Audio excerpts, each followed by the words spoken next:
এই মেশিনটার সমস্যা হলে মেশিনটা হঠাৎ করে যখন লোড দেয় তখন স্লো হয়ে যায়, ভিতরে পুলিটা স্লো হয়ে যায়। স্লো হওয়ার কারণ হলো একমাত্র এই যে একটা ভিতরে বেল আছে, এই বেলটা লুজ।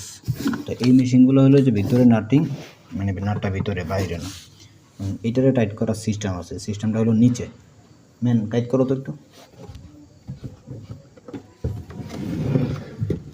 এটা সিস্টেম হলো এই যে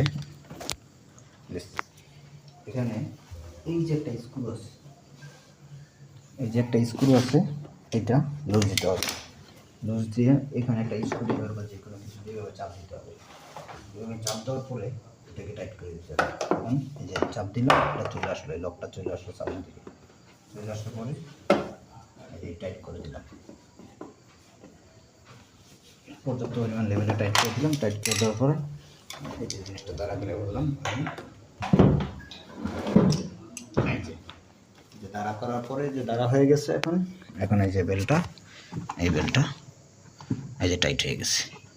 তো এটা টাইট করার সিস্টেম এটাই। আর এটার সমস্যা ছিল এই যে শুকনো মোটর, যেটা দিয়ে মানে ড্রাই করে, এই মোটরটা নষ্ট হয়ে গেছিলো, কয়েল চলে গেছে। এটা বানলাম, বানার পরে যে ফিটিং করছি, এখন ফুল কমপ্লিট। এখন আমি মেশিনটা চালাইয়া দেখব। মেশিনটা লাইন দিলাম, বিদ্যুতের লাইন দিলাম, এই যে মেশিনটা লাইন দিলাম, এই যে চালু করলাম।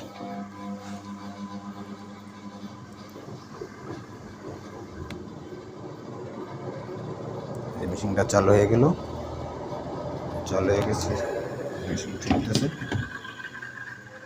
মেশিন চালু হয়ে গেছে। এটা গেল এই পাশ।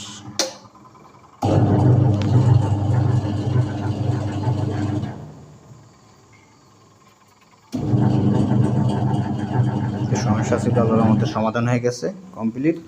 যদি আপনাদের কারো ওয়াশিং মেশিন জনিত কোনো প্রবলেম থাকে অবশ্যই জানাবেন আমাকে, আমি চেষ্টা করব যে আপনার এটা সার্ভিস করে দেওয়ার জন্য। Washing machine complete. কাজের ফাঁকে একটু নাস্তা আসছে, নাস্তা খেয়ে নিলাম।